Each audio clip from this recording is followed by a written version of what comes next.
There's environment only in your slide that you have put.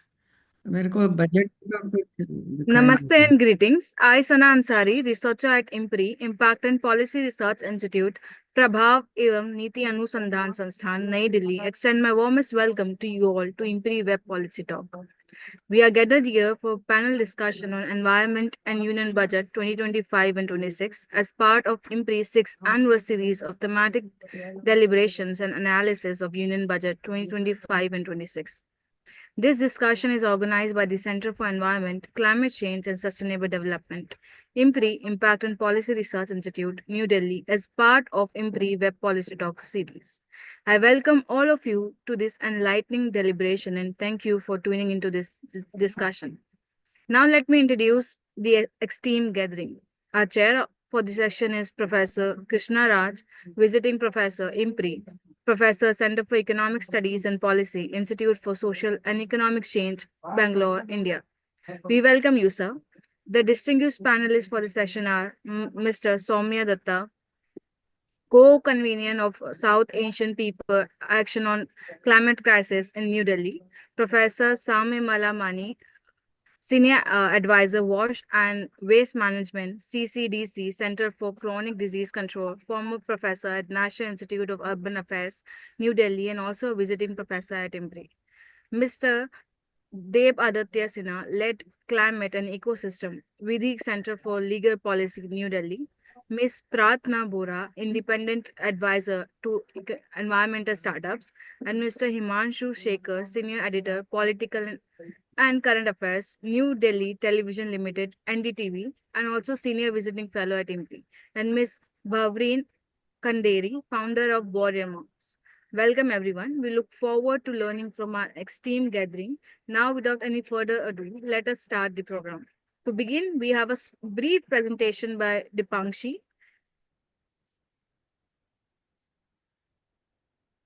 Should I start? Okay. Yes. Namaste to all the eminent panelists. As we all know, the environment isn't confined to a single ministry. It's a shared responsibility. The Union Budget 2025-26 recognizes this interconnectedness. Today, we'll explore the key environmental takeaways from this budget. Let's take a look. Renewable energy is a priority. PM Kusum gets 2,600 crores for solar support for farmers. Critically, PM Surya Ghar Muft Bijli Yojana, the world's largest rooftop solar project, receives a massive 20,000 crore and 80% increase, while wind and hydropower allocations are reduced to 500 crores each. Coming to India's National Nuclear Mission under the Department of Atomic Energy is receiving 20,000 crores for R&D in small modulator reactors. The goal is to have at least 5 indigenously designed SMRs operational by 2033. To further boost nuclear energy capacity, amendments to the Atomic Energy Act of 1962 are proposed. These changes aim to attract private and foreign investments, ultimately achieving 100 gigawatts of nuclear energy by 2047 as part of India's clean energy strategy. The Ministry of Environment, Forest and Climate Change has received a budget boost rising from 3,330.37 crores to 3,412.82 crores. Key increase include Commission for Air Quality Management, now at 38.98 crores. The CPCB also sees a rise to 126 crores. Finally, National Zoological Parks budget has nearly doubled to 44.32 crores.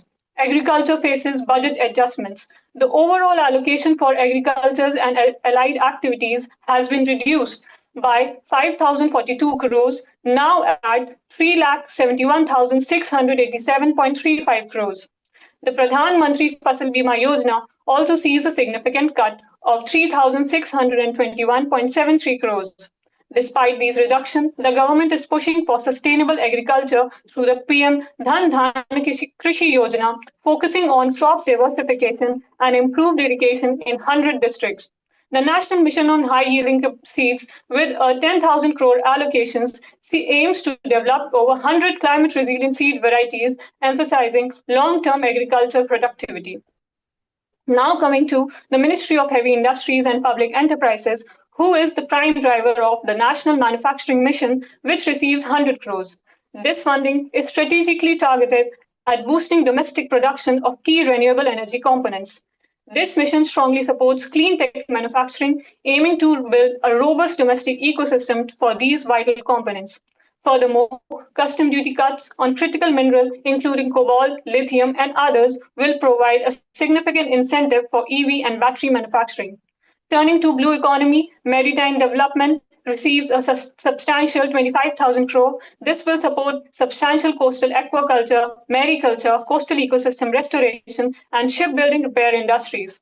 The fishery sector itself gets 2,703.67 crores, a 3.3% increase, with 2,465 crores specifically from PM Matsya Sampada Yojana to enhance productivity and sustainability. The Deep Ocean Mission receives 600 crores focusing on Samudrayan project for deep sea exploration. The Ministry of Finance, specifically the Department of Economic Affairs, is developing a taxonomy for climate finance. This standardized classification will guide investments in climate friendly projects, streamlining funding for both mitigation and adaptation efforts. For sustainable urban development, the Ministry of Housing and Urban Affairs has allocated 4,000 crores for green infrastructure. Main focus is on sustainable mobility with EV infrastructure and a focus on metro systems and energy efficient housing. The Ministry of Tourism is also promoting green energy in tourism, specifically in eco-sensitive zones. The National Critical Mineral Policy and the Ministry of Mines focusing on National Critical Mineral Mission. This mission addresses India's reliance on other nations, primarily China, for critical mineral assets vital to green tech. With 34,300 crores outlay over 7 years, the NCMM will encourage Indian companies to acquire these assets abroad, enhance trade with resource-rich countries, and develop domestic stockpiles, thus diversifying supply chains. In conclusion, India's vision of Viksit Bharat hinges on balancing development with environmental sustainability. This budget offers hope, particularly with the solar energy boost, though we must consider the ecological footprints even the renewable energy sources carry. As yesterday's panel on cities and local governance highlighted, urban climate action remains a key missing piece in this budget. From polluted rivers like Palar and Gaggar to climate impacted agriculture, the need for environmental protection is clear. Cases like MC Mehta case and largely unimplemented reports like Gadgil and Kasturi Rangan remind us that enforcement and implementation are crucial. Now it's time to see if this budget truly delivers on its promise for energy sustainability and self-reliant India. With political will and collective action, we can achieve Viksit Bharat by 2047. The time to act is now. Thank you. Thank you, Dipakshi, for your presentation. Proceeding further, it's my honor and privilege to invite the chair, Professor Krishna Raj, to start the program with the chair's opening remark. Over to you, sir. Thank you, Sana and Deepaksi, for providing an overview of the budget and also set the panel to move ahead. I welcome all the distinguished panelists for this very famous and also very impressive online discussion organized by the IMPRI through the Center for Environment, Climate Change and Sustainable Development. Let me put a context. Union Budget 2025-26 is presented in the context of the economy, Indian's economy in terms of GDP. The growth has come down from 7% to 6.4%. And further, it has been forecasted by IMF that the growth rate may be reduced further. The government of India, as a blueprint for the next 2 decades, on the one hand, it wants to enhance the GDP growth rate and also per capita income in terms of high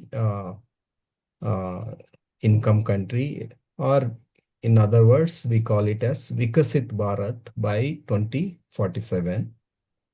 From middle income country to high income country by 2047. It wants to realize that goal. On the other hand, the government of India has also set another important milestone or target to realize net zero emission by 2070. At least by 2050, it wants to reduce all the greenhouse gas emissions to the 2005 level.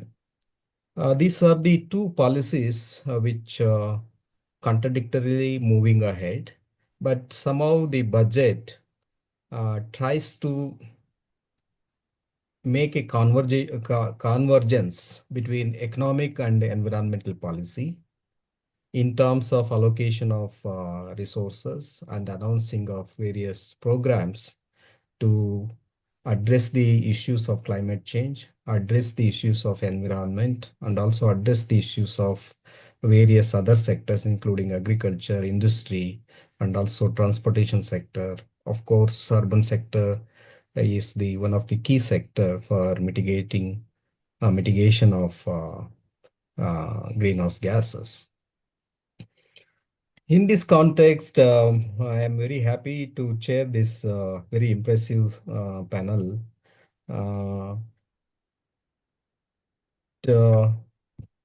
Tries to highlight various programs initiated by the Union Budget 2025-26 and how much the fund has been allocated for various programs that would address the need of the country in terms of environmental conservation and management.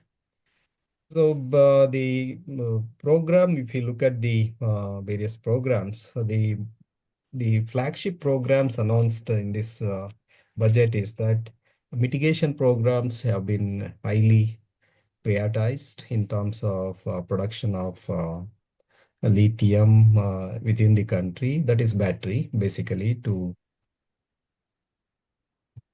electric vehicles in India, and customs duties have been reduced.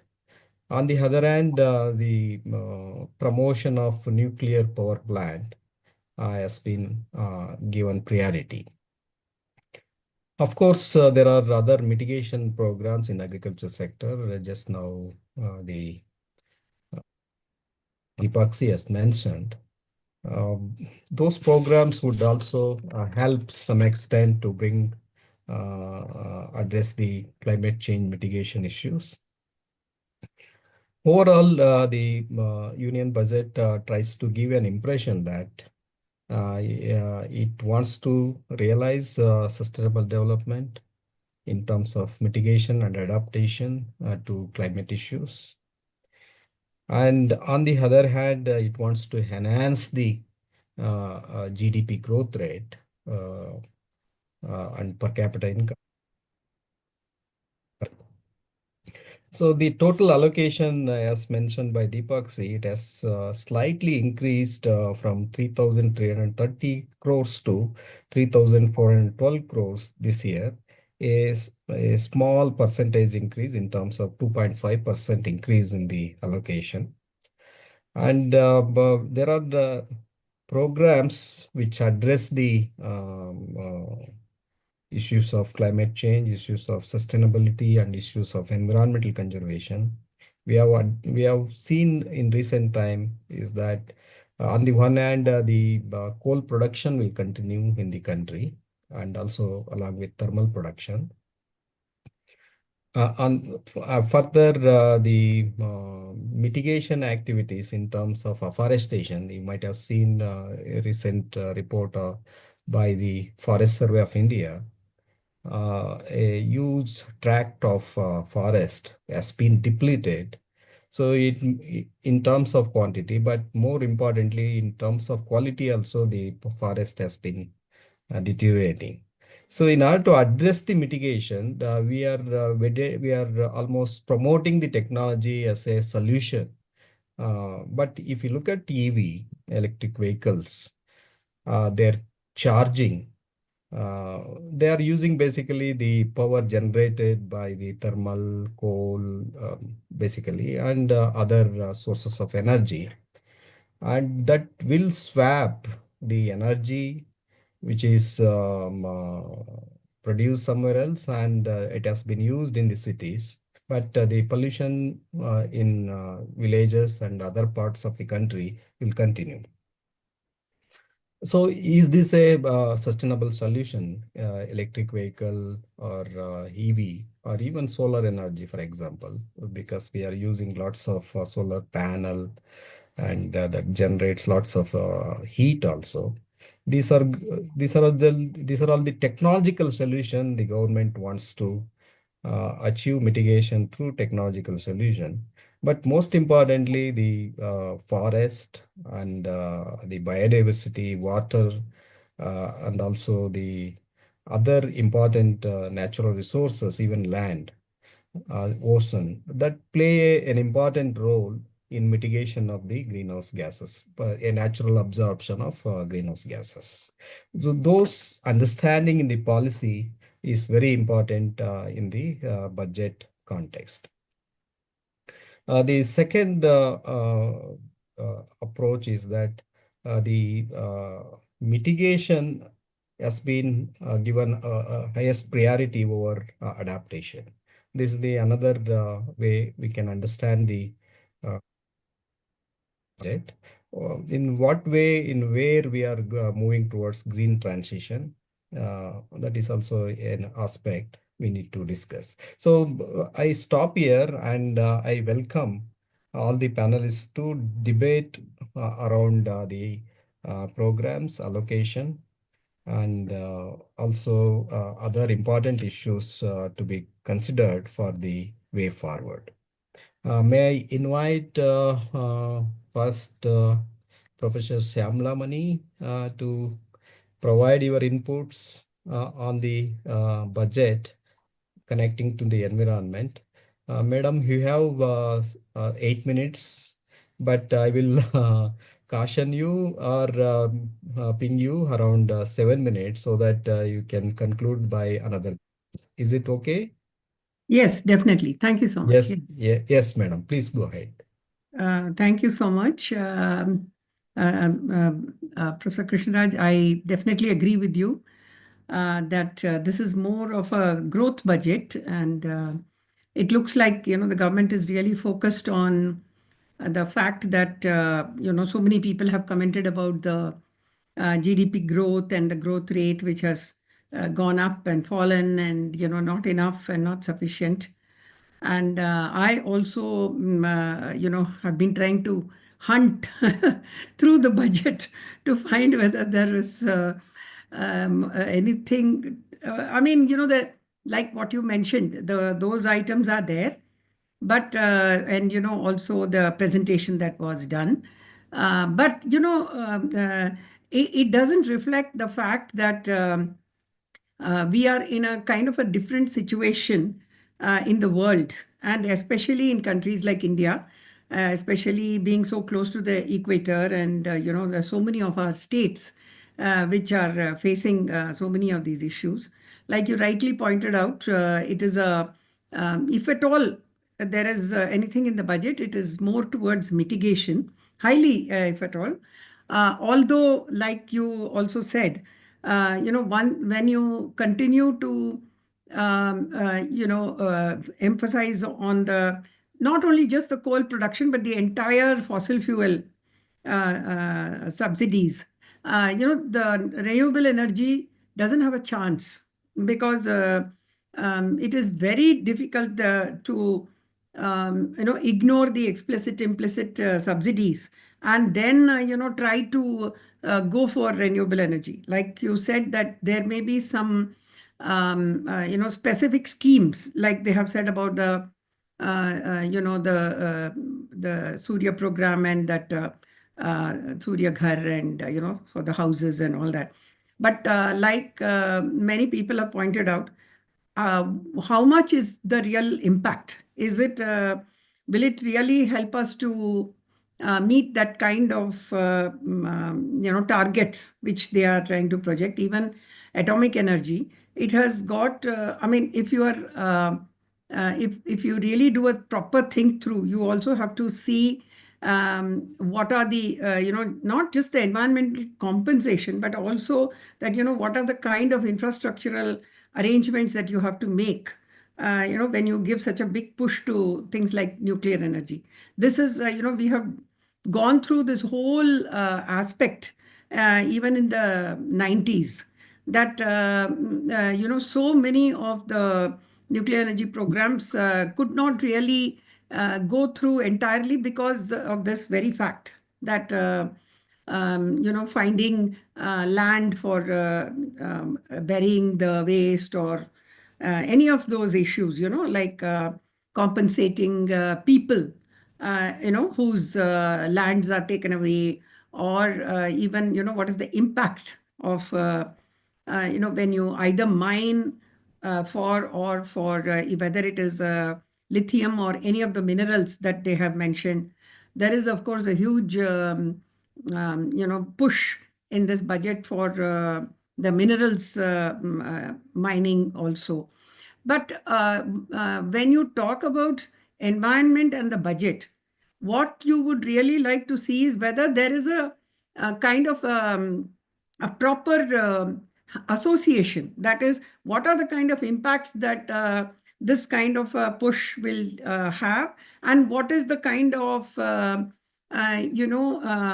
mechanisms that you have to do so that your program will actually go through, even if it is a mitigation budget.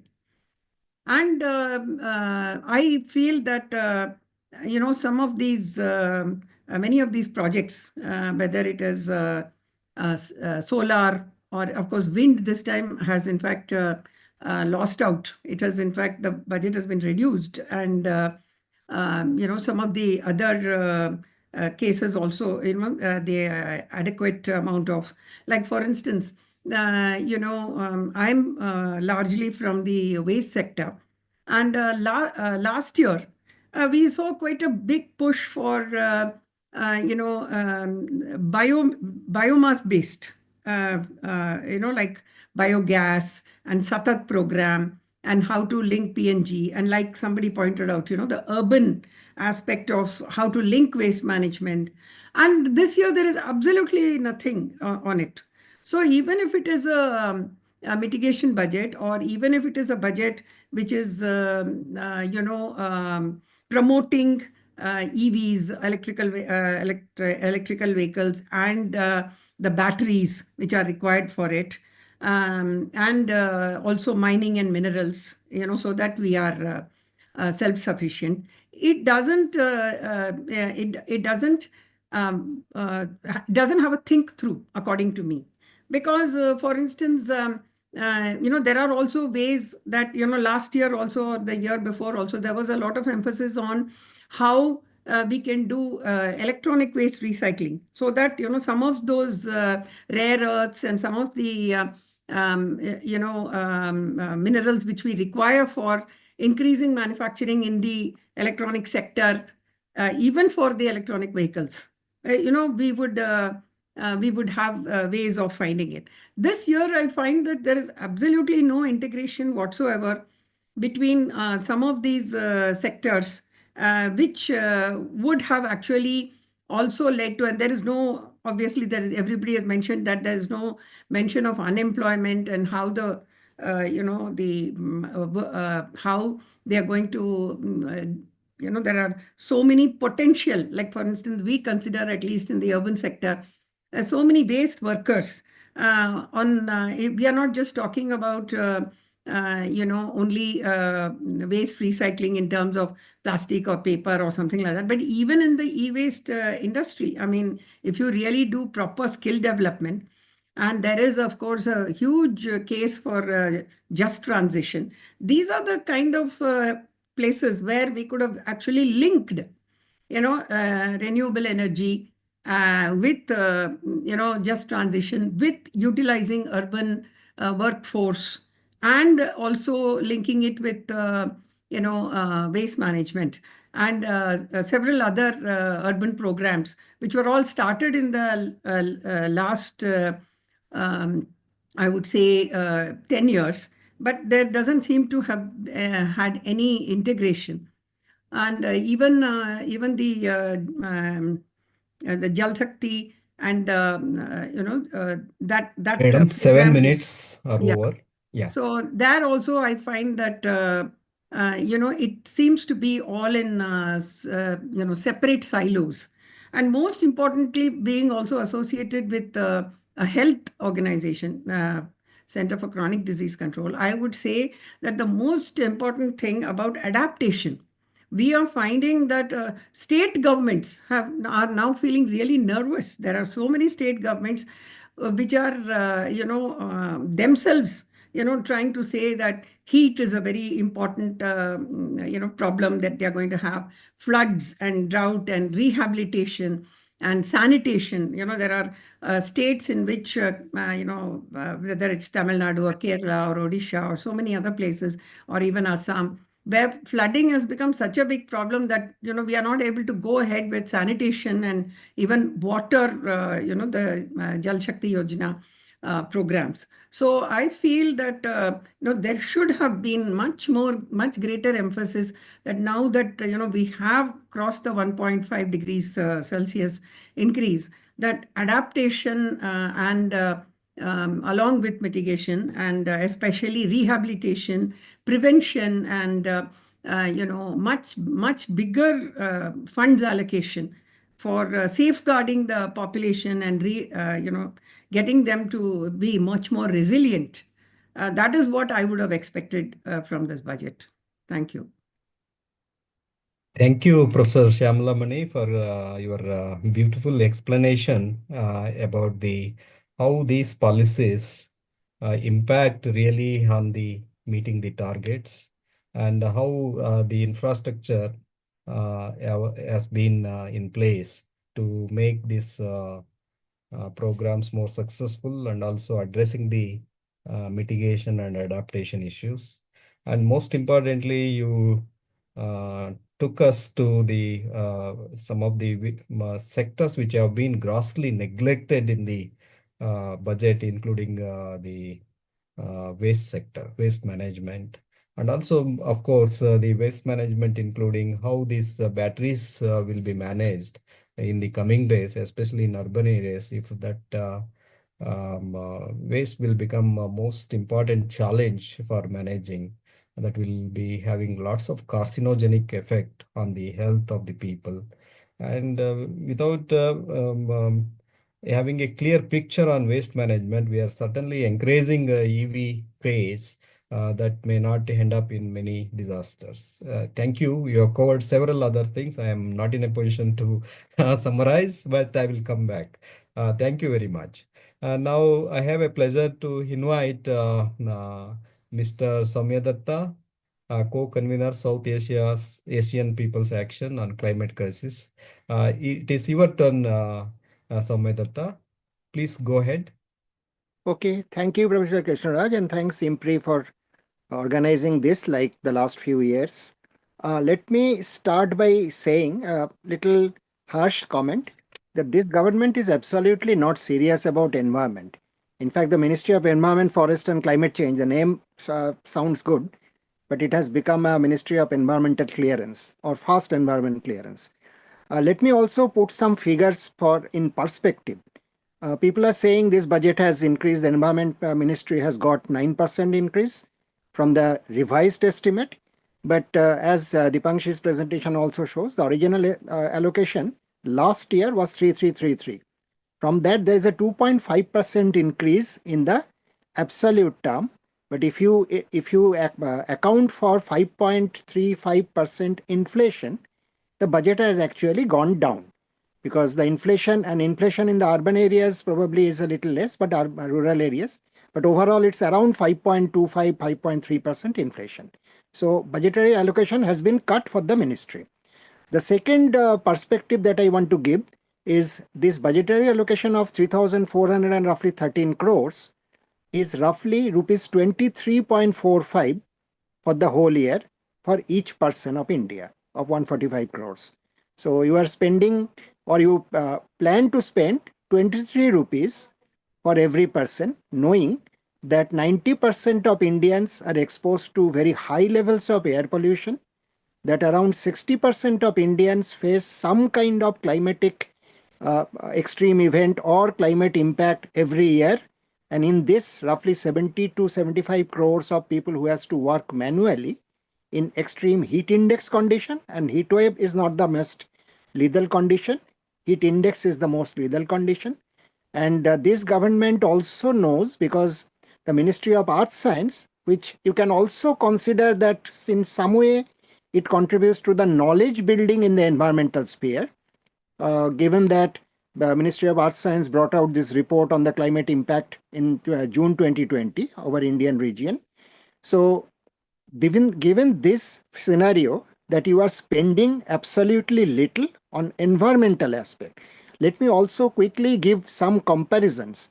The allocation for under the Ministry of Home Affairs to transfer for Ladakh. Ladakh has roughly 2.5 lakh population. Presently, maybe 3 lakh population. And transfer to Ladakh is around 4,692 crores. That's 1.555 lakh per person. Transfer to Lakshadweep is around 2.35 or 25 lakhs per person. And the environmental allocation is 23 rupees per person for Indians. So there is absolutely no seriousness. And the question of air pollution is extremely serious. Recent study by the CPCB showed out of 500, roughly 521 rivers, 320 were very badly polluted. And these are under rivers. All the inland water bodies are equally polluted. The other large impact that is coming, and Professor Shamlamani also mentioned those, but I will go beyond that. The number and intensity of cyclones over the last 15 years, particularly in the western coast, has gone up by nearly 100%. And these are actual data, not projections. The intensity of cyclones have gone all over, but the number of cyclones, particularly in the western coast and the Arabian Sea, has gone up by 100% from 2008 to 2023. And this is, again, I'm saying this is actual data. There is absolutely no allocation for sea level rise, cyclone, salinity ingress, all of these, salinity ingress, loss of coastal land, and these are happening in increasing rates, beyond which the temperature rise and acidification of the oceans is also impacting the livelihood of all coastal people. And these coastal people in India, from 7,500 linear kilometers, there's a very substantial number, roughly 15 to 16% of the Indian population lives close to the coast. That is the coastal influence zone. So that's a very large number, even if you don't consider the 145 crores. Next, let us come down to what are the critical areas this government, and let me also put a little bit of a counter view to the presentation that has been made, and also some of the comments that has been made. Like just as a point, like Professor Krishna says, this government is targeting to reach the from middle income to higher income. The entry level for higher income today is $14,000 plus per person per year. We are at 2,700. If you calculate 22 years to reach 14,000 plus, and that by that time 14,000 will be much higher, then you come to over a 10% GDP increase every year, well over 10%. We are around 6, just around 6, and even that figure is very questionable because of the data fuzzing. So I think we are never going to, in this century, it is extremely difficult for us to go into the high income countries. This is the government should know, because these are plain statistics. Let me come to the other ministries that you can connect to environment. People are pointing out that added allocation to nuclear energy. Nuclear energy, if we look at even indigenous, so-called indigenous reactors, the Chutka, Fatehabad, the 700 into 2 megawatt reactor, 3 years ago, the budget was 21,000 crores. It has increased to 25,000 crores. That means per megawatt cost for today, the lowest cost nuclear power plant comes to around 17 to 18 crores per megawatt cost.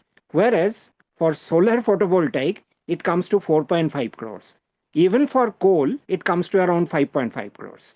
So I don't understand how a nuclear power plant can also support a sane budgetary exercise.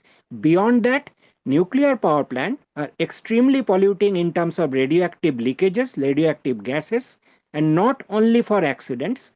Nuclear power plants every week they have to vent out the radioactive gases which are the product of uranium 235 fission. This is not about accident. This is normal operation. They have to leak out the low level radioactive liquid water contaminated with radioactive element, and that is generally discharged. And again, this is not accident. This is a normal operation.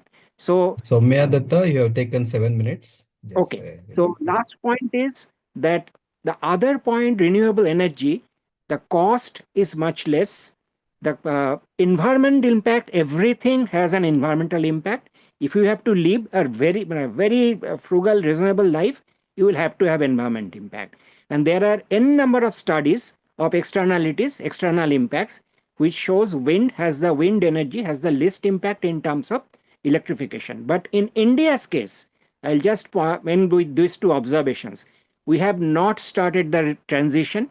We have not started the mitigation because our fossil fuel energy base is still increasing.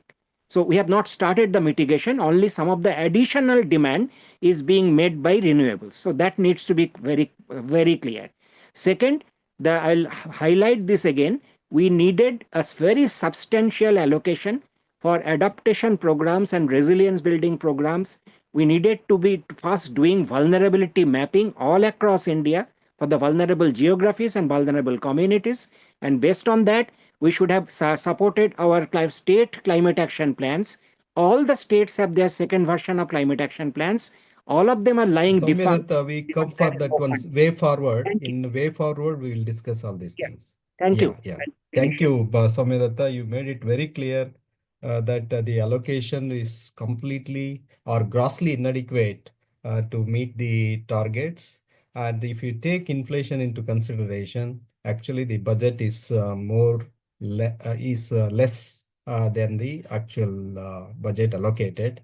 And you have covered these various issues, including how ministry is functioning.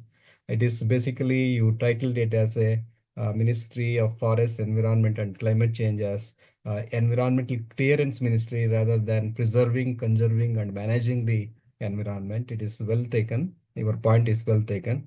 And also you have highlighted several other issues, including the electric vehicles, and also the questioned the production of nuclear plants and establishment of nuclear plants, given their radiation accidents and also their sustainability in India.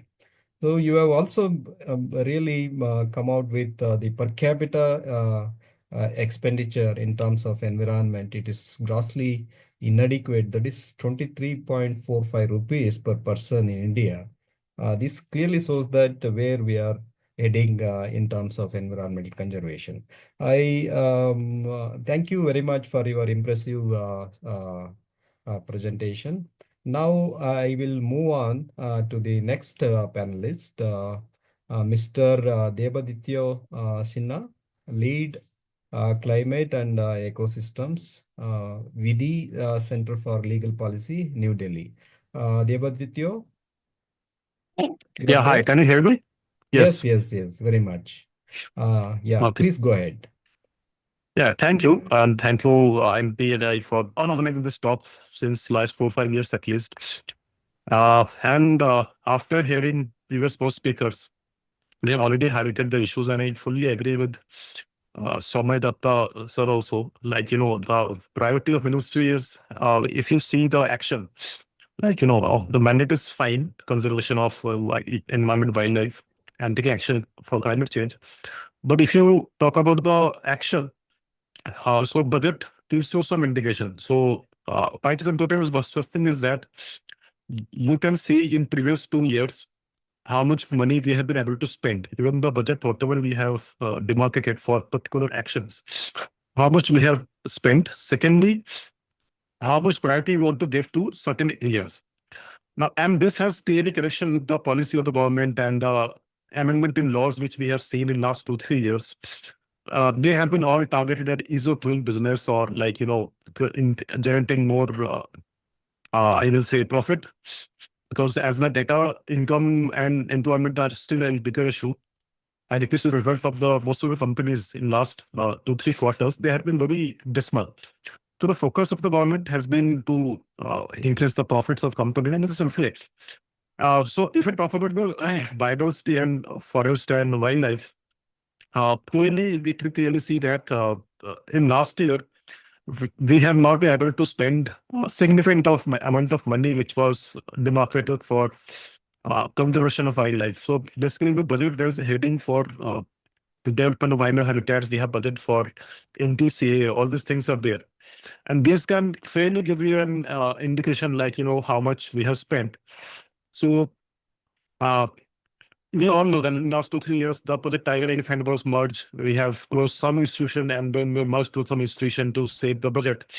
And in the era of climate change, I think we also need to talk about the new threats, which are now very regular. For example, coastal erosion or the forest fire. Okay, these things are also used to be talked. Like we cannot just say climate change and we don't talk about this nitty-gritty. So these are very important. And I was surprised to see that, last year we were able to spend only 36 crores out of the 50 crore, which was meant for forest fire. And this year it is, and also for the National Coastal Mission, we have been hardly able to spend just 8 crores out of 50 crore allocated on the National Coastal Mission. And this year the budget is just 2 crores. So you can imagine, last year it was 50 crore, we spent only 8 crores, and this year the allocation is just 2 crore. So this is, I don't understand, because 2 years ago, this whole misty screen and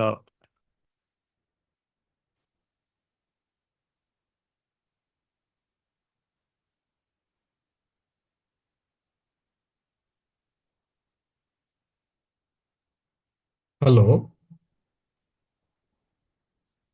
Devaditya, have you lost connection? Hello.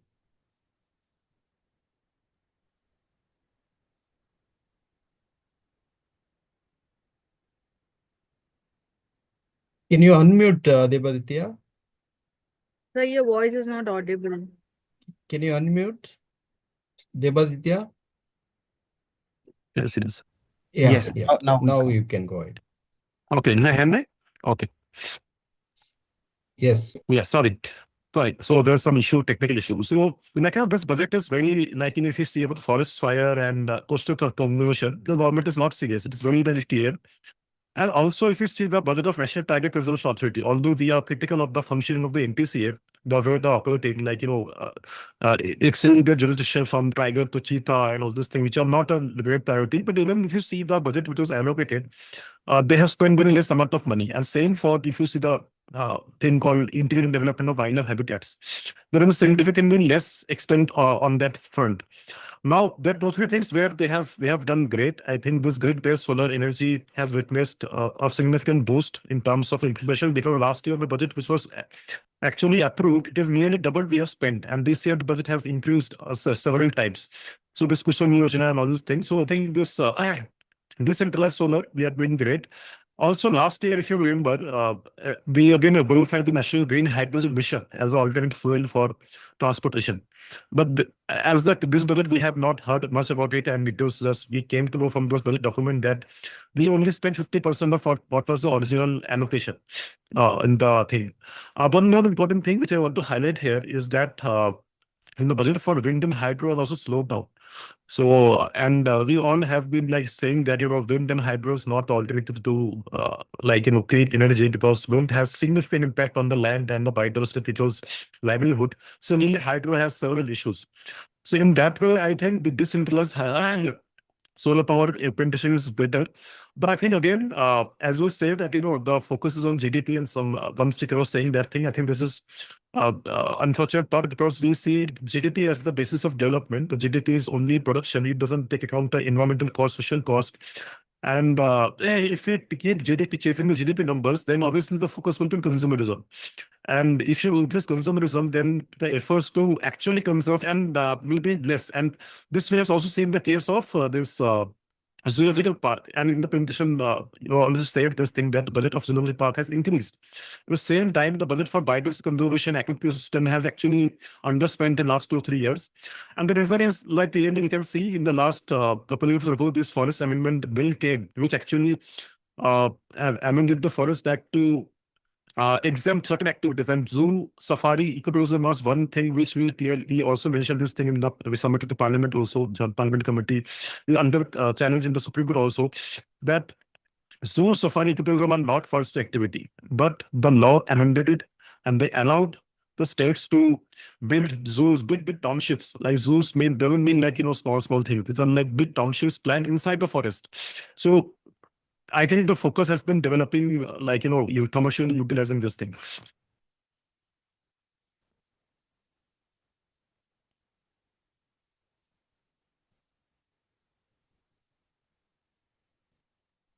Mr. Debadityo, I think his connection is lost again.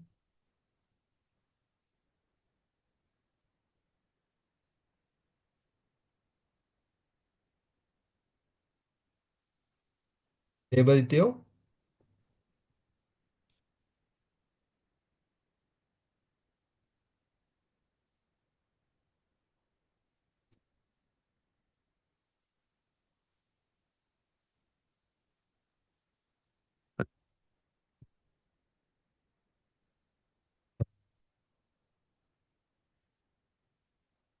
I think he has lost his connection.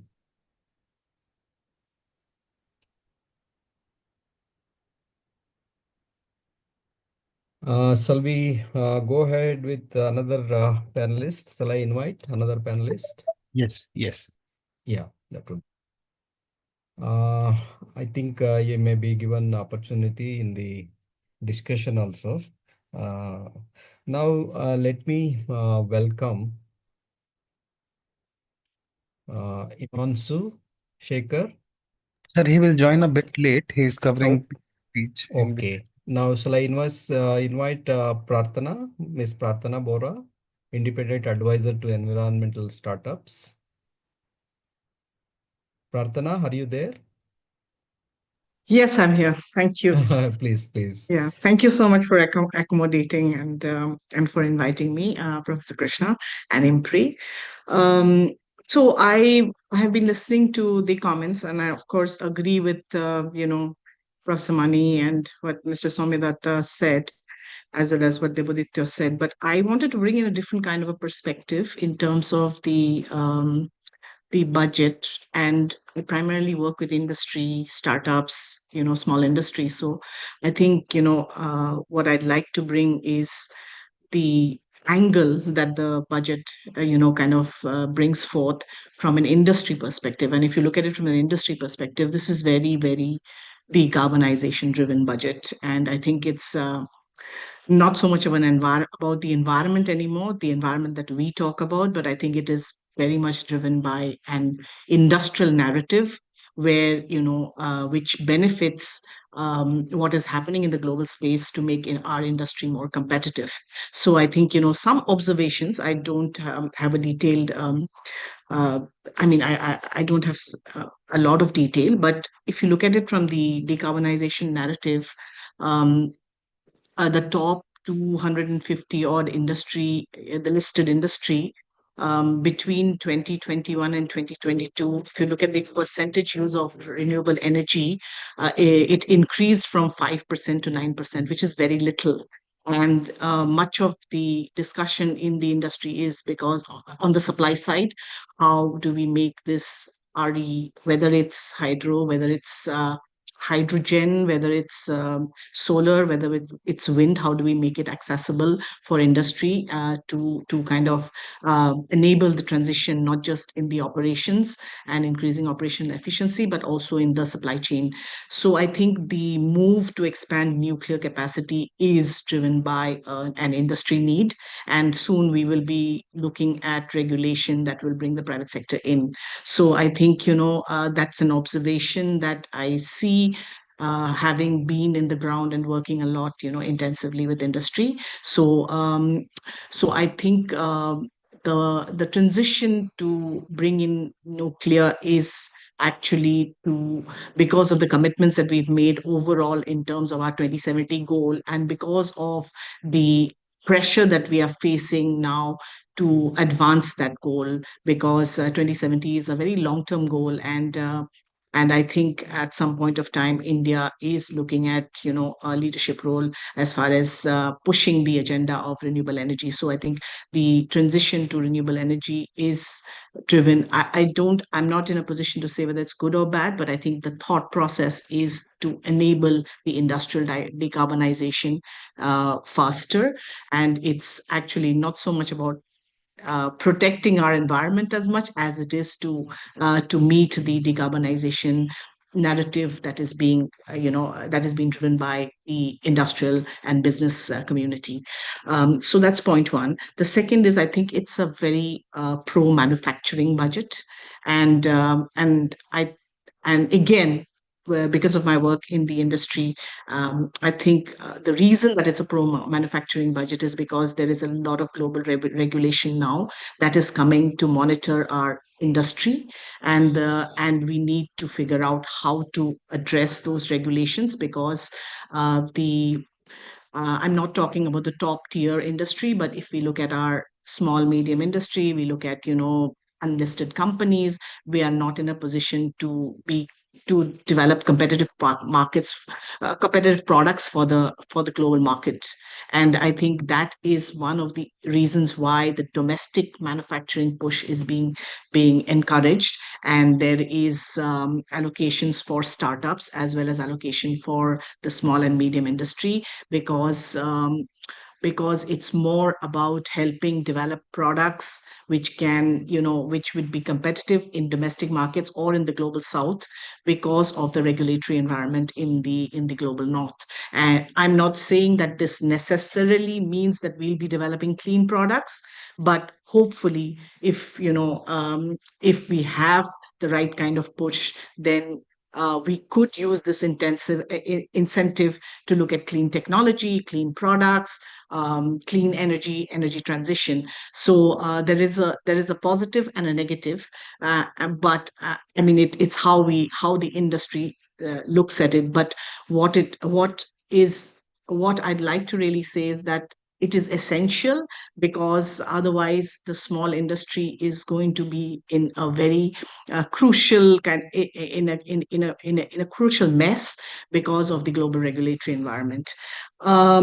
And my third point is on what Shamla talked about in terms of waste management, and I've been in this in this transition where we talked about waste management, and which is moving to circularity. So if you look at the budget, again, industry driven terminologies and more focused on circularity. So if you look at something like the allocation for ship recycling, which is actually in some way what we used to look at from a perspective of industrial waste management, but now it's more focused in reusing that material.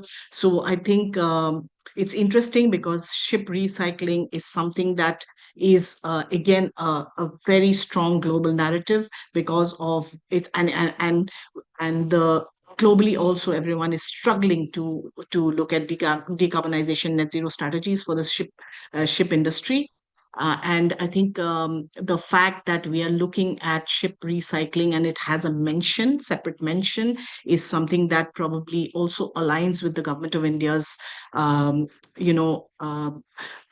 strategic action plans for decarbonizing the steel industry, because that is one of the net zero decarbonization plans that is almost ready, and we will be we begin to implement it, because we are taking a different kind of a narrative based on our 2070 goal as compared to the the 2045 2030 global net zero targets. So I think these are some of the thought processes that has gone into the budget. I'm not been part of the discussions, but it's my guesswork, because I've seen the industry interests and where the industry is facing challenges.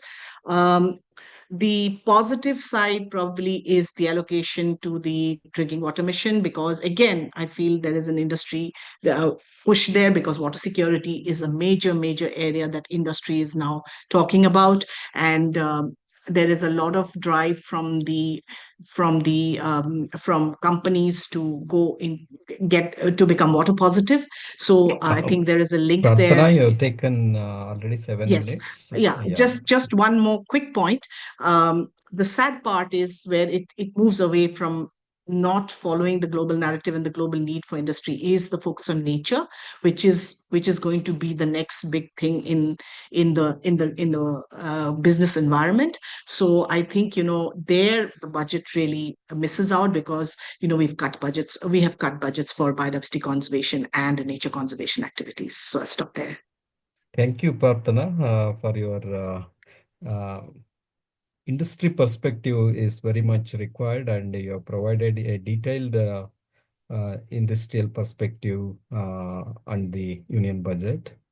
I completely agree with you that the decarbonization narrative, whatever the government has, but it has little impact on the use of renewable resources. It just increased from 5% to 9%. And most of the industries are facing the problem of efficiency and how to replace the present technology with the renewable energy use technology. That transition is not very fast to reach the carbon transition goal to 2070.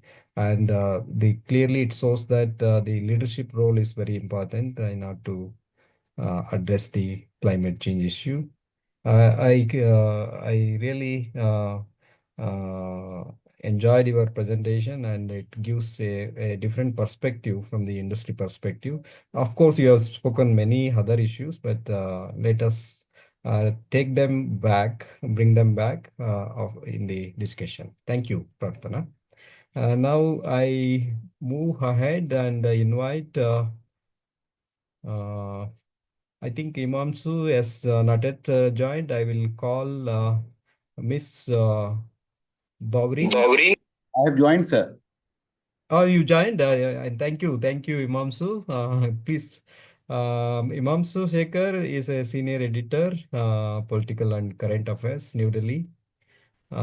He is part of the NDTV programs, and also he is visiting senior fellow at IMPRI, New Delhi. I have been listening to him, and his perspective is completely different. And I welcome Himamsu for your brief presentation. That's right. Thank you, sir. Thank you so much. A very brief presentation, in fact. I did report extensively on budget, and unfortunately, the focus largely has been on the personal income tax rate restructuring that has happened. And that shifted focus from some more critical issues that should have been debated and discussed. But first, what is the allocation that has been made essentially for the Environment Ministry? It's around a 9% increase in budget allocation that I see, because when FM had presented the budget last year, she had allocated around 3,330 crore rupees. But subsequently, it was revised to 3,125 crore. And this time she has given 3,412 crores. So it's roughly a 9% increase in budgetary allocation for the ministry, which of course is very critical for India's battle against climate change and institutionalizing the idea, the vision of sustainability in the governance structures in our development projects. But interestingly, there is a lot to talk about, and there is a lot that was not mentioned in her speech. In fact, I just interviewed the chairman of Central Board of Indirect Taxes and Customs, Mr. Agarwal, Sanjay Agarwal, and he was very categorical that budget outlines a vision for the green mobility transition, which has been a focus area for the government. And if you just look at the list of items on which the customs duty have been either reduced or completely slashed off includes lithium-ion cells, and the entire focus has been on reducing the customs duty on all the components and products that are used to manufacture batteries for both mobile phones and electric vehicles. And this is part of a larger long-term strategy to make India a global manufacturing hub. So a lot of announcements on green mobility transition front as part of India's big drive to combat the impact of climate change and also promote and propagate clean technologies. Secondly, when it comes to agriculture, we heard a national mission on high-yielding seeds. The government has decided to launch, and it includes development of climate-resilient seeds. This is part of government strategy to make the Indian agriculture more climate resilient. And I've been visiting different farmlands in different parts of the country, doing ground reports. And if there's one thing that I hear in Bundelkhand and also in Uttar Pradesh, in Modi Nagar and other nearby areas, is the fact that the vagaries, the changes, the frequent changes in the weather pattern is actually affecting farmers' cropping patterns. So I think government has decided to launch a national mission on high-yielding seeds, and it includes development of climate-resilient seeds, clean technology manufacturing. This is a point that I already mentioned, and this, of course, includes the focus area. One of the focus area of manufacturing mission is furthering Make in India, the development of ecosystem, as I said, of solar PV cells, EV batteries, motors, etc., to ensure that we make a much speedier green transition in the country. The second thing, solar energy got the highest allocation, 26,549 crore rupees. Focus, of course, has been on rooftop solar with PM Surya Ghar Yojana, and the announcement of a nuclear mission with the aim for 100 gigawatt of non-fossil fuel based energy by 2047 is, of course, a big push towards harvesting clean energy beyond solar energy, etc. And as I said, commitment to India's clean mobility and energy transition, expanding EV ecosystems, and of course, but there are questions on the lack of financial support in the climate adaptation sector. Remember, whenever there is a pollution crisis, we hear that government has a plan. There is a hearing in Supreme Court every year in November, December. Presentations, affidavits are filed, and we are told that farmers are being encouraged to use technologies to ensure that they don't burn parali. And parali management, of course, has become a very critical issue. And the government, of course, has a game plan, but we don't hear any allocation for encouraging farmers in Punjab, Haryana, parts of Uttar Pradesh, even Madhya Pradesh, so that they can use alternative technologies to deal with the parali residue that they burn, eventually leading to a huge pollution crisis. River rejuvenation, again, in elections, we hear a lot about the pollution in Yamuna, but again, the reflection that we expected in the budget on cleaning up the rivers and rejuvenating the river ecosystems, there was not much emphasis that we heard. Of course, we need adaptive technologies, we need more investments, more subsidy to provide cleaner technologies to farmers, to deter them, to encourage them to move towards a better option of destroying parali. But that additional allocation that I personally was looking at, because through series of affidavits, government has been saying that we want farmers to shift towards much cheaper technologies, we'll give them subsidy. But of course, that would require a lot of financial allocation, so that the farmers can access cleaner, better technologies to destroy parali. But that there was no mention on that. So air pollution, river pollution, lack of financial support in climate adaptation sector. These are some of the things for which I think we'll have to wait and see. The budget debate has started in Lok Sabha today. The debate on budget is expected to start in Rajya Sabha tomorrow. And I'm sure that lots of questions will come, lots of amendments will be moved, and we just should hope that a lot more will be done to address the challenges that we face, because as I've always been saying, that we are living in an age where there is a rise in the intensity, the frequency, the scale of disaster incidents. And last 1 year has been no indifferent.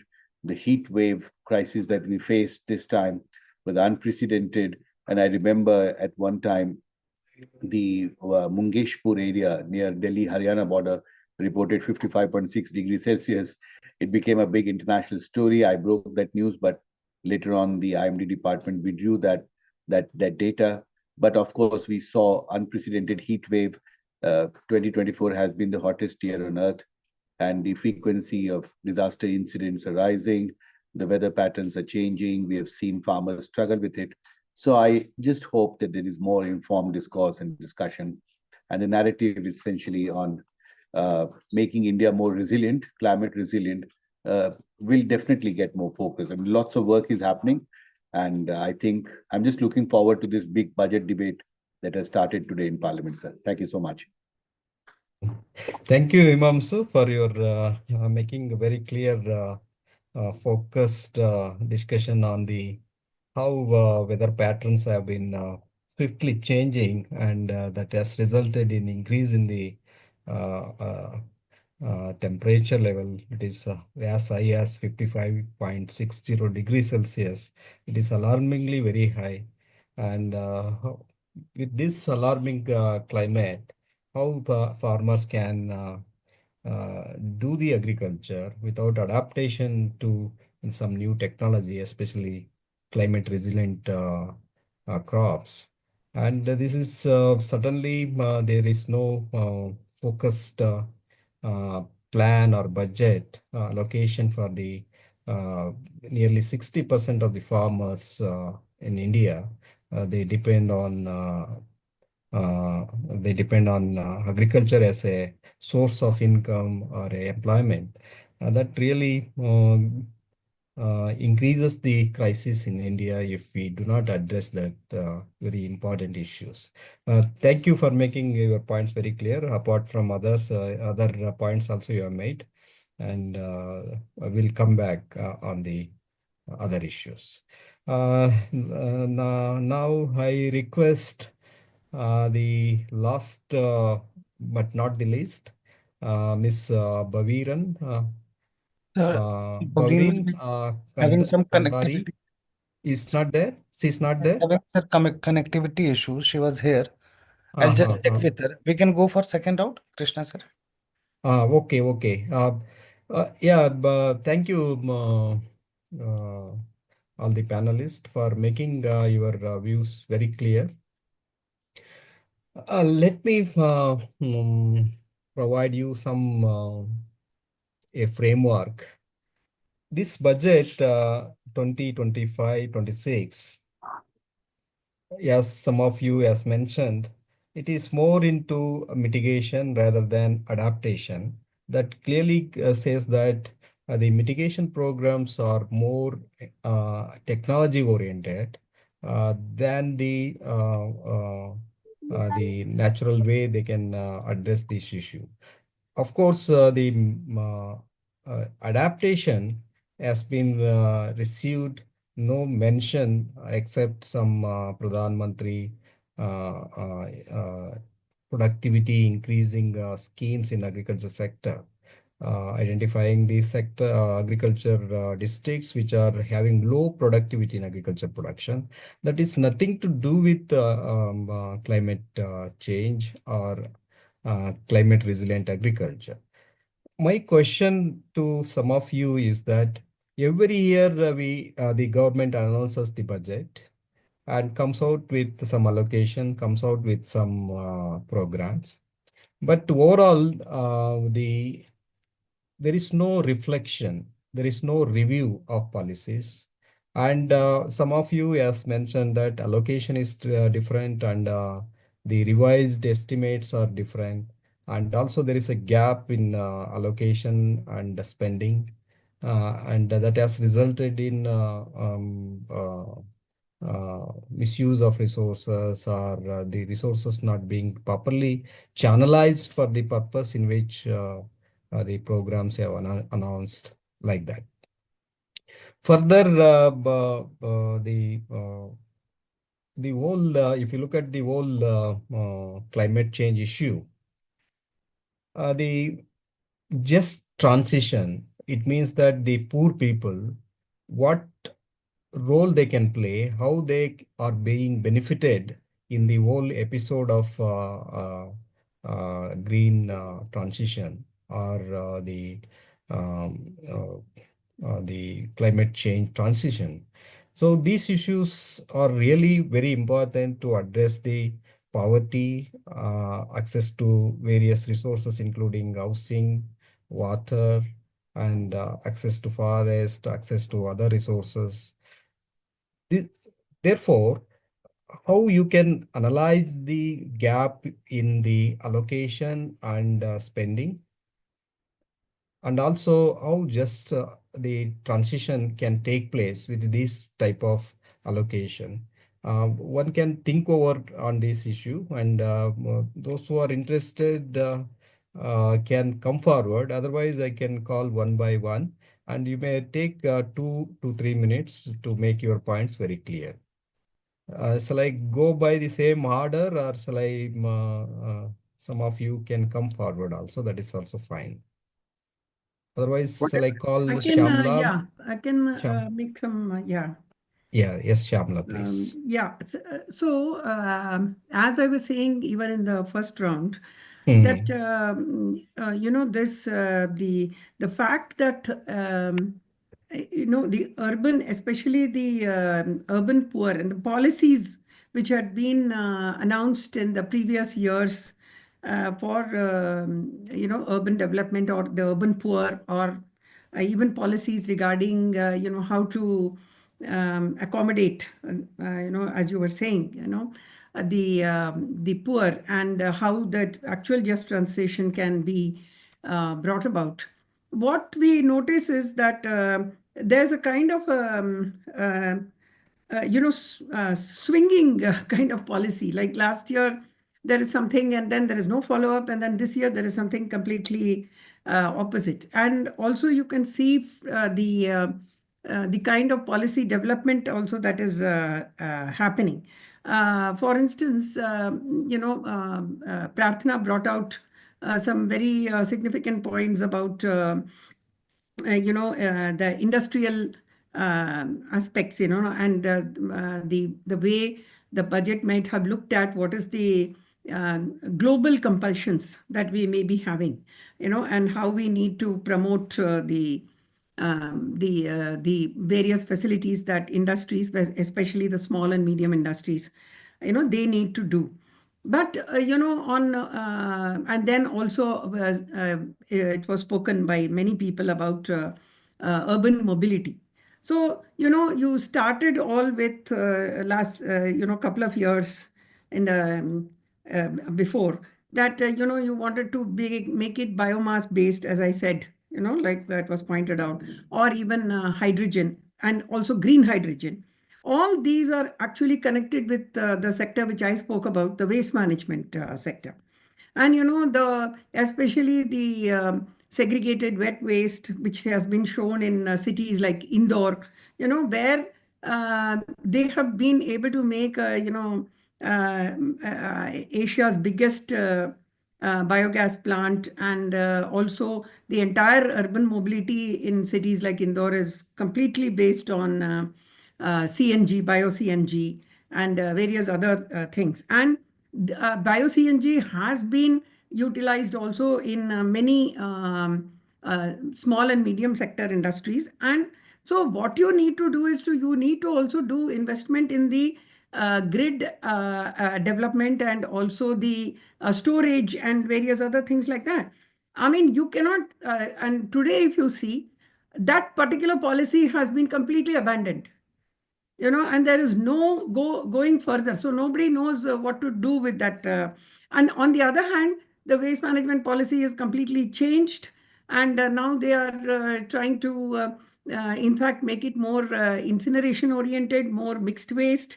And in fact, those poor people, the urban poor, which would have highly benefited with that policy on segregation. Not only that they would have been given employment and poverty would have been reduced, but also the fact, like I was trying to say, that they have skills. And we are not only just talking about, some plastic and paper and glass and all that. We are also talking about, as I said earlier, to change the entire scenario of urban mobility, giving them that type of jobs, which is to do with biomass based. Also, like I said about, electronic based recycling and several other, items which are there, even for green hydrogen and several other things where their skills and their also their numbers, we forget, that can be utilized. And instead of that, abandoning that and going towards something like nuclear energy, where you don't have the infrastructure ready, is going to leave these people in the limbo, because they are the ones who are actually suffering. They are forced to live besides extremely polluting mountains of garbage, where the water is highly toxic and full of heavy metals. They are breathing extremely toxic air, and and they cannot be utilized because their productivity, if at all, will go down. So it's not only the farmer who is going to face these kind of issues in the rural areas, but it's Yes, also in yes. the urban sector that these people are going to be facing. And instead of increasing productivity, all the productivity is going to go down. Yes, Professor Samla, thank you for making the people's perspective and also farmers' perspective, how the climate change should have been addressed, keeping in them in mind and livelihood issues. Thank you. Um, are there any questions? Are there any audience who are participating online? They can ask questions also in between.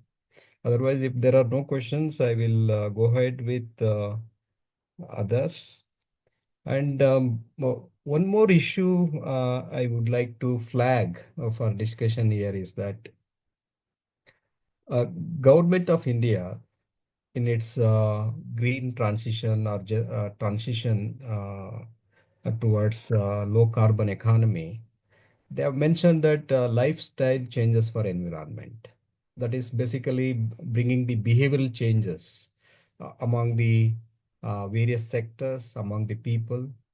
How these lifestyle changes can take place without proper policy or allocation of funds in terms of alternative resources, or say, for example, the organic farming and organic foods which are available in the market at a affordable price. More importantly, affordable price. That will make sense when we want to buy a green products or organic products. They should be accessible to everyone. That they should be affordable. So how government can make a policy to make these products available at a affordable price, reasonable price, that will make the people to buy and change the lifestyles as per the environmental requirement.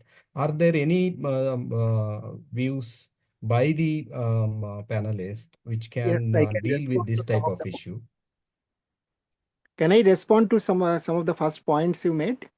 Yes, yes, Soumya, please make it See, within 2 minutes if you.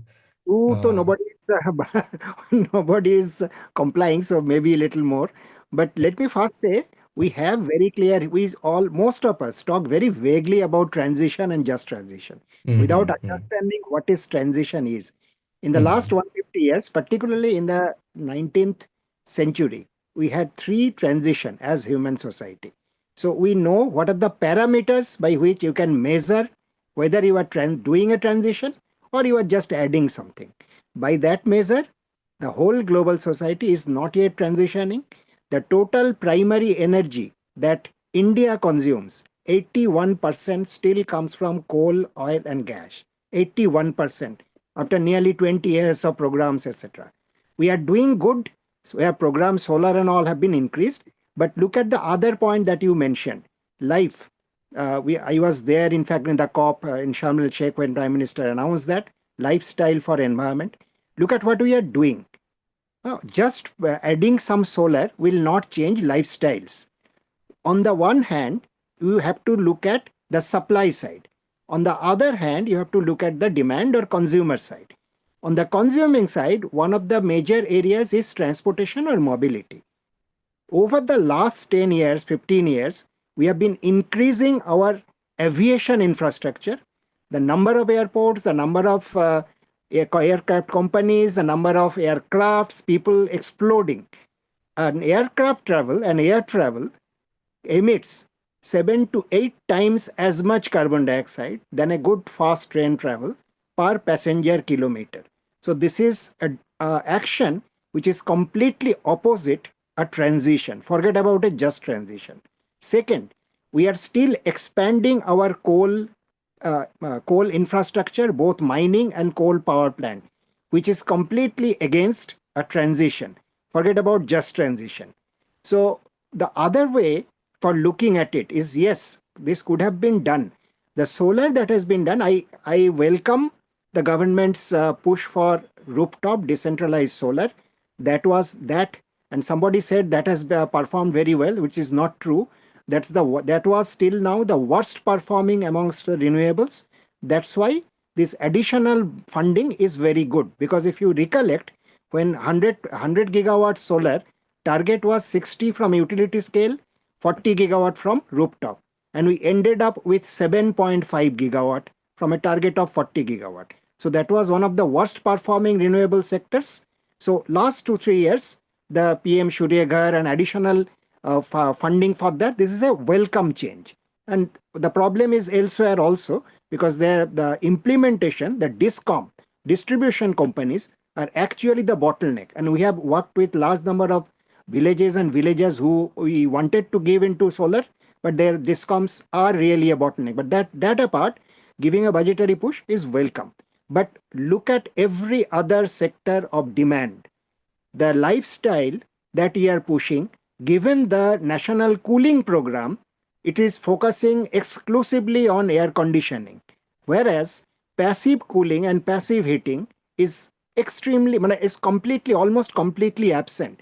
If you go for air conditioner based national cooling program, then your energy demand is going to skyrocket. Even in summer in Delhi now, 45% of the electricity goes into cooling. So in one hand, it's very nice sounding thing, lifestyle for environment.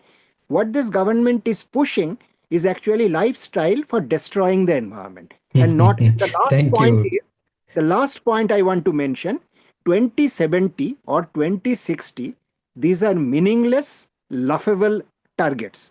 Already we have crossed annual temperature of 1.6 in 2024, though the 20-year average has not crossed. By all predictions, by 2040, that target, that red line will be crossed, and then some of the feedback mechanisms might be triggered off. So 2060 or 2070 is completely meaningless target. If we really have to do something about climate, along with pushing the rich countries for much faster action, we ourselves also has to focus on our own needs, particularly the communities and the areas which are very, very vulnerable to climate change. If you look at Himachal, look at what happened in Kerala, Himachal 23, Sikkim, all across the country, massive amount of impacts are happening. And the government is not really responding with any preparation. They are just responding with post-disaster knee-jerk responses. And that needs to change dramatically. Thank you. Imamsu. And the issue we are discussing about the budget is that last year, I think there are some of the energy transition measure, including hydrogen, green hydrogen, was one of the issue they wanted to address. And the second one is that solar energy, rooftop energy, the second one. And third one is that pushing electric vehicles as the transition measure. But in recent times, you might have seen after Trump came into power in USA, the first and foremost thing he did was that he has withdrawn his country's consent to Paris Agreement. So if you look at this geopolitical change and also the no agreement with the Paris Agreement gives an idea that the countries once again they are switching over to high carbon economy rather than low carbon economy, and whatever programs they are announcing in COP and also various other programs, they are not in line with sustainable development goal also. So on the one hand, the world is moving towards high transition given the leadership by the Trump. On the other hand, the sustainable developmental goals are becoming meaningless. So this will add cost to the society in terms of energy intensity. And as Imamsu and others have mentioned, sorry, even Soumya Datta has mentioned, the frequency of the cyclones, both in the Arabian Sea as well as in the Bay of Bengal, being a tropical country, it is increasing and it is affecting our agriculture production and farmers and also livelihood of the millions of people in the coastal areas. You might have seen how the Chennai has suffered a lot in recent times.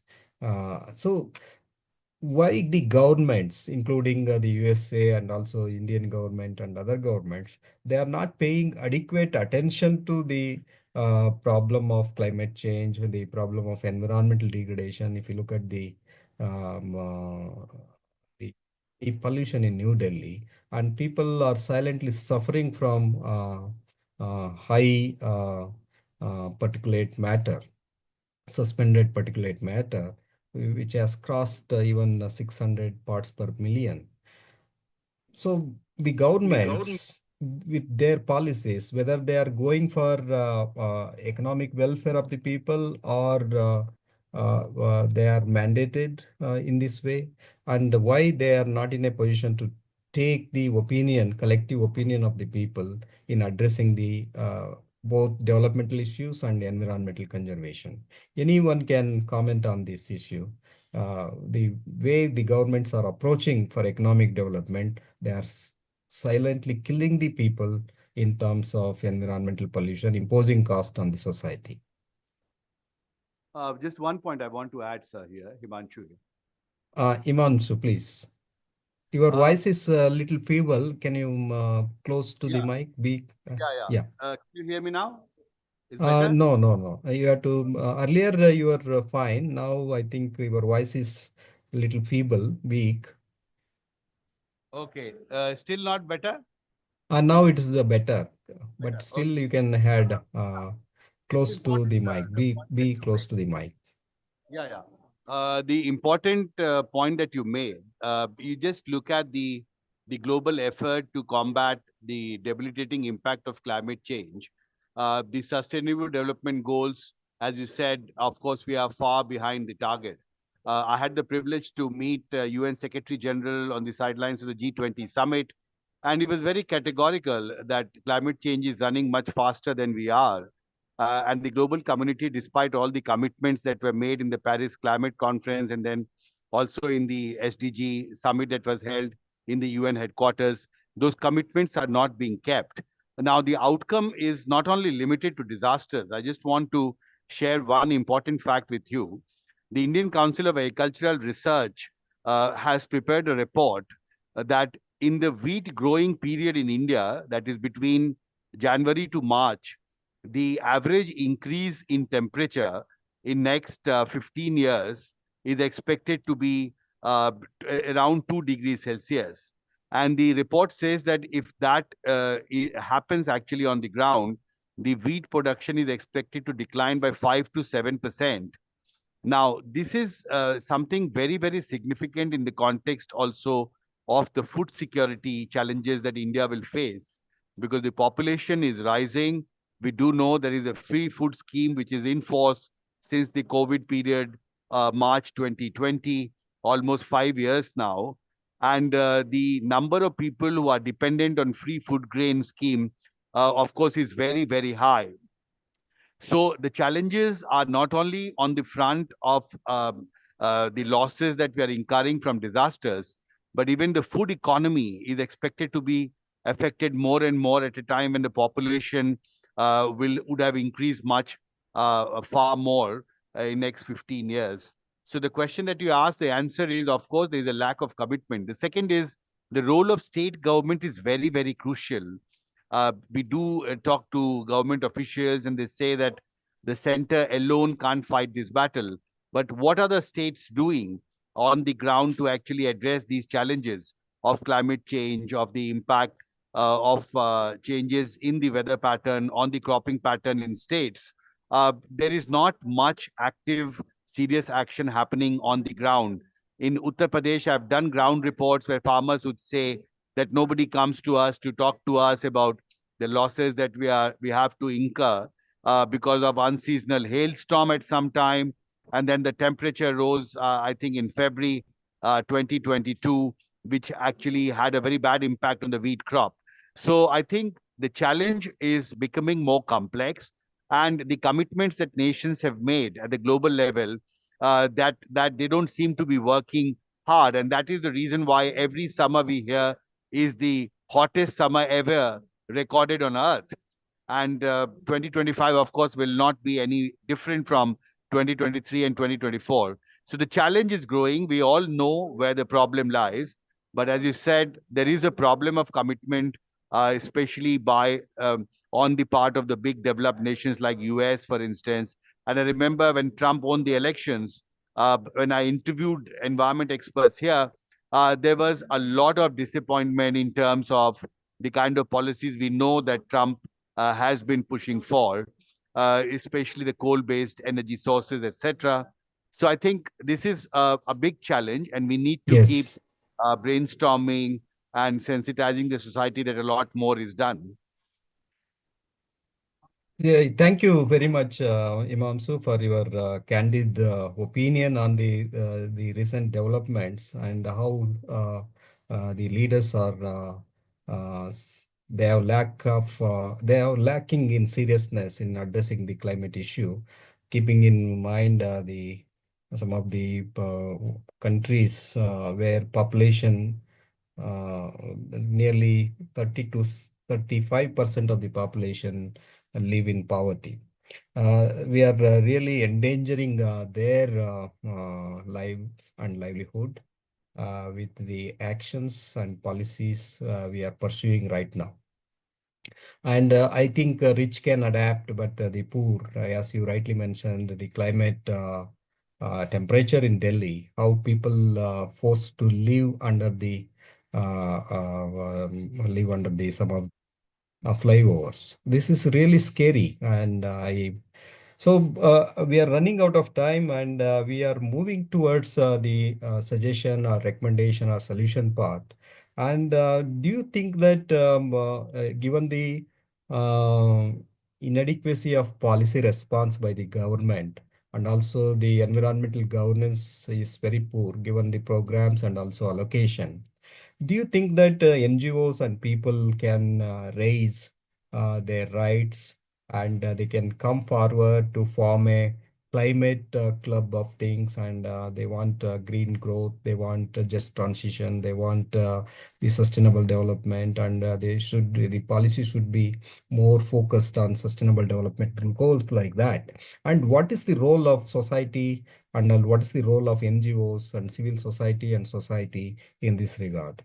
Do you have 1 minute? One can suggest one point, and one by one, and the same order I invited you for the panel discussion. Kindly, we start with Madam Professor Shyamla, then you can continue.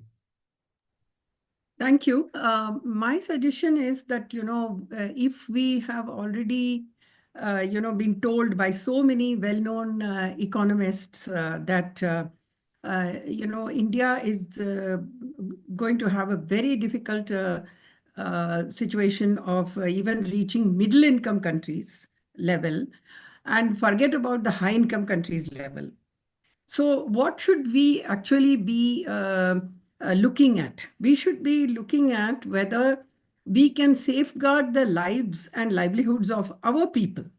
And instead of chasing a dream which is impossible to achieve within this century, that is for sure. Instead of that, why can't we look at, what are the kind of, goals that are achievable by us? Because, even though we may say that the state has to do adequate, and but the national budget is also a policy document. It is not just it shows a certain amount of direction. It shows what is it that you are considering important, and it sets the stage for the rest of the states to adopt. So if you are going to say that, okay, we are going to be chasing an impossible dream, and we are going to leave the rest of the poor, the rich, the middle class, whoever it is, at their at their fate, so that they can face the climate challenges, and they can do whatever they want, and their state government will give them some compensation, or they will create the necessity infrastructure that is required.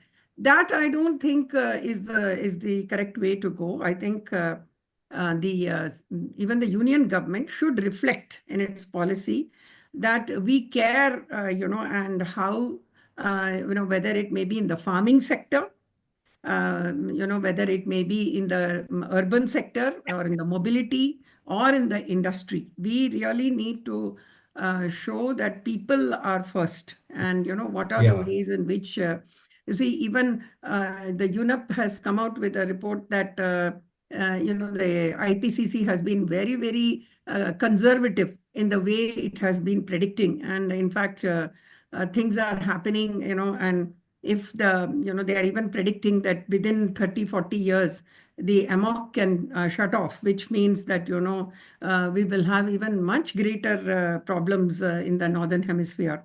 So we have to first and foremost protect the people and give them the kind of lives and livelihoods that we can afford, rather than chase Thank you. a impossible dream.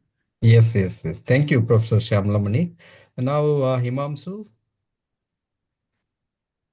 Sorry, Soumya Datta, I think. Yeah, Soumya. I'll just quickly come.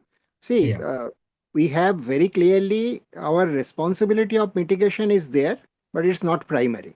Yeah. Because our historical responsibility is comparatively much lower. That do not completely leave us, but that's much lesser. We had created a whole network of state action plans on climate change. We had created in many places heat action plans in the cities and states.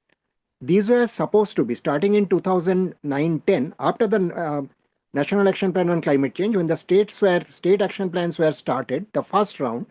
The idea was the entire climate impacts will be mapped. There will be multiple sectors will be brought into this, and which was done. Each state action plan on climate change, if you look at, it had 8 to 14 sectors.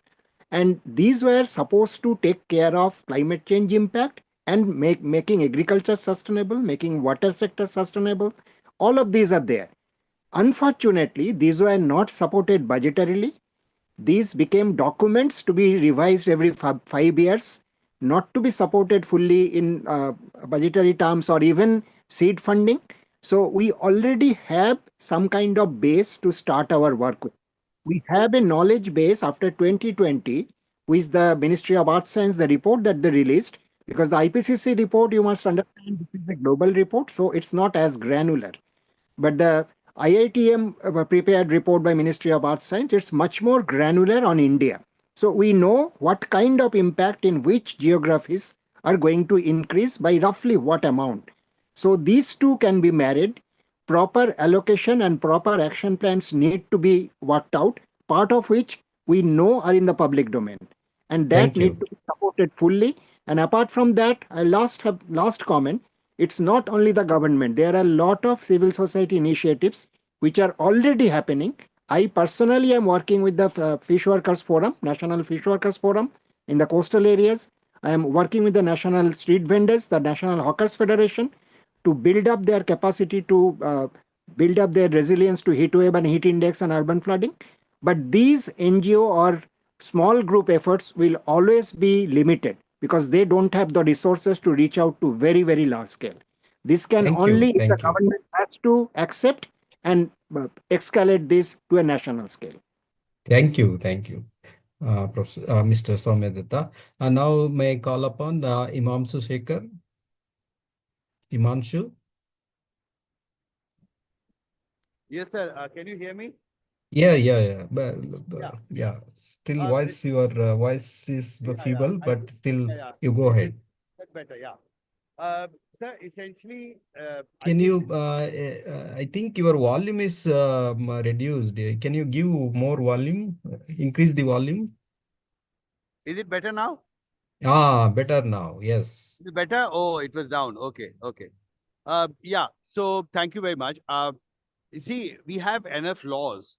Whenever there is a crisis in Delhi, either during heat wave or we saw Delhi getting flooded, suddenly once we revisit the policies and laws, we find that there are lots of gaps in the implementation of the policies and the laws that we have. For instance, when I went to cover the Kashmir floods in 2014, I was shocked to know that the Disaster Management Act was passed in 2005, but 9 years later, the Jammu Kashmir government had not even set up SDRF, the State Disaster Response Force. It's only now when there is a new disaster management bill that has come up, which makes it mandatory for states to set up an SDRF.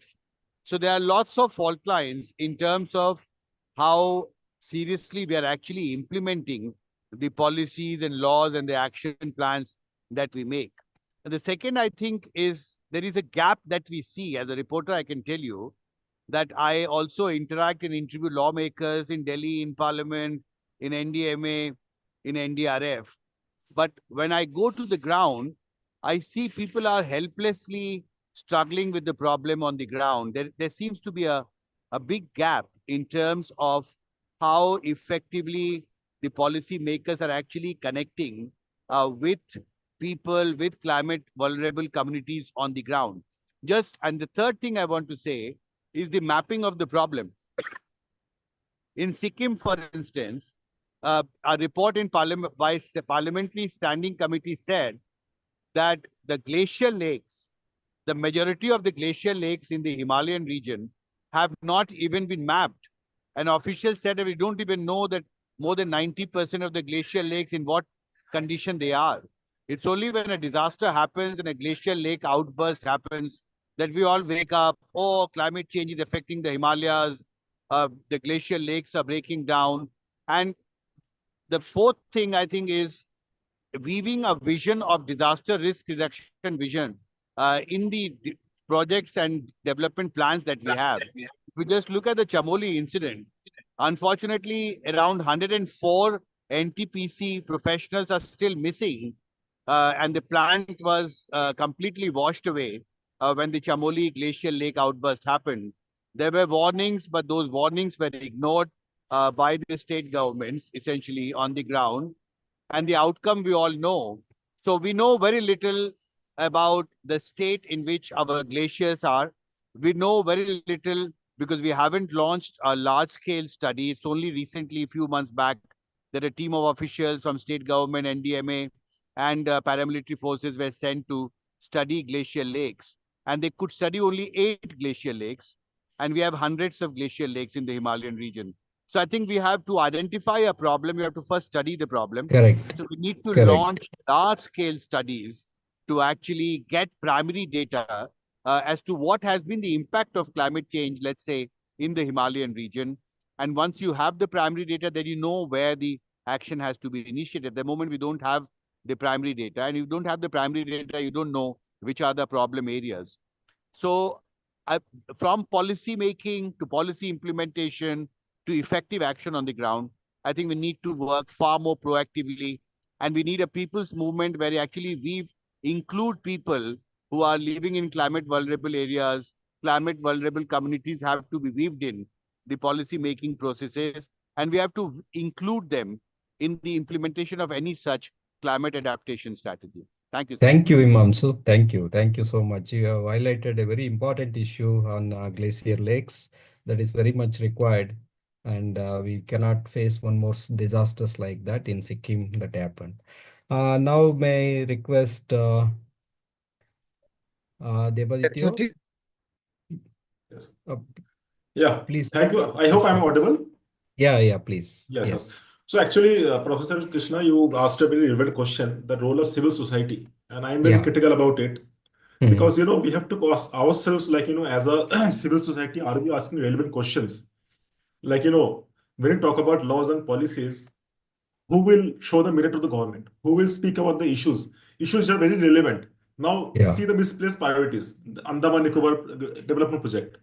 We have this now whole river interlinking against all the scientific studies saying it is not feasible. So this kind of issues we need to talk about, we need to write about them, and I think the Indian civil society is not doing enough, in terms of law and policy. And also we can't blame the entirely civil society. We also have to see that the civil society depends on two three things. One is the philanthropic funding which they receive. So I think in India, the research on policy and advocacy kind of thing is not that much matured.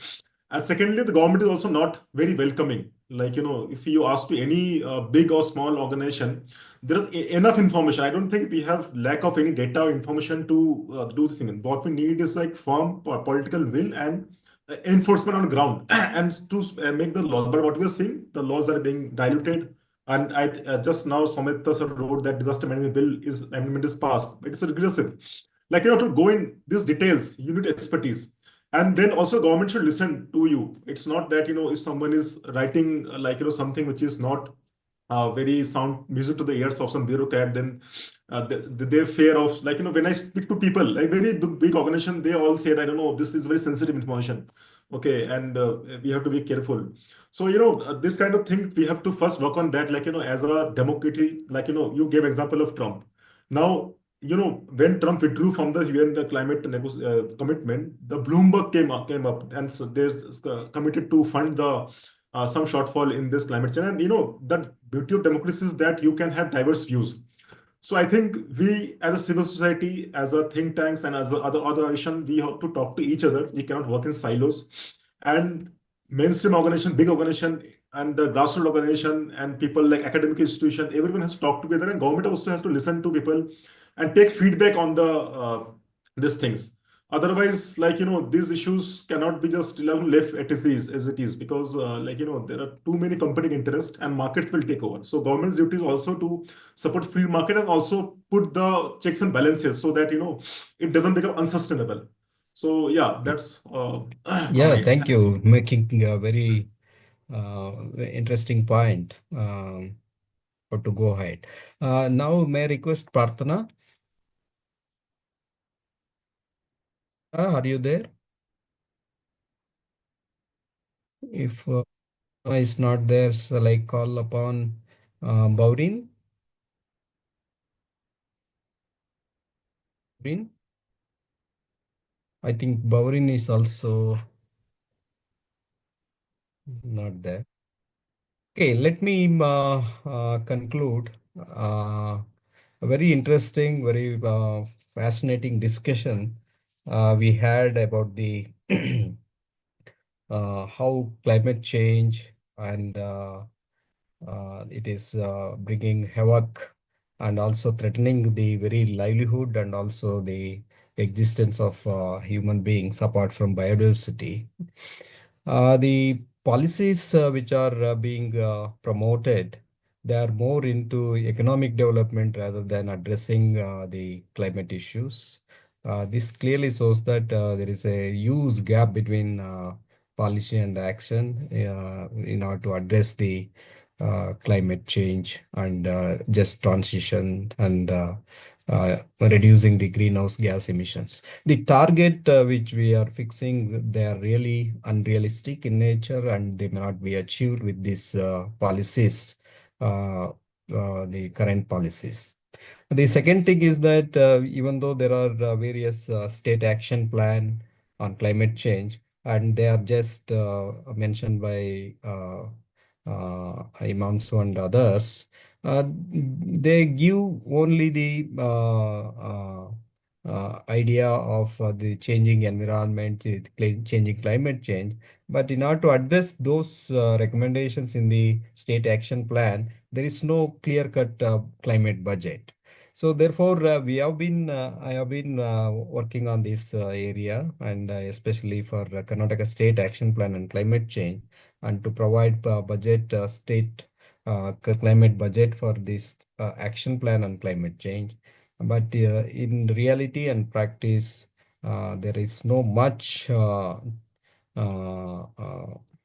governance with respect to environmental governance is forthcoming. In this way, what we can understand here is that the government needs to pursue environmental policies and also sustainable developmental goals with all seriousness, because the livelihood of the millions of people is going to be in the hands of the government. So they may also create more poverty in terms of, if you don't address the cost of environment in terms of climate change, which will affect the livelihood, especially the farmers. In this regard, the policies of the at the international level and also at the national level and at the state level, they should consider the climate change is a serious issue, and they need to be addressed at an on a war footing basis, and without which we just cannot tackle the climate change. It is fast running. We just cannot catch it in the coming days. Therefore, being a um, uh, so the government should be responsible for all these disasters in the coming days, and they should be responsible for the society. They have elected these governments. So I stop here, and I request the organizers to take it forward. Yes, sir. Now, Thank you, sir. yeah. So before moving forward, I will ask, like, anyone have any questions or comment they would like to share? Yeah.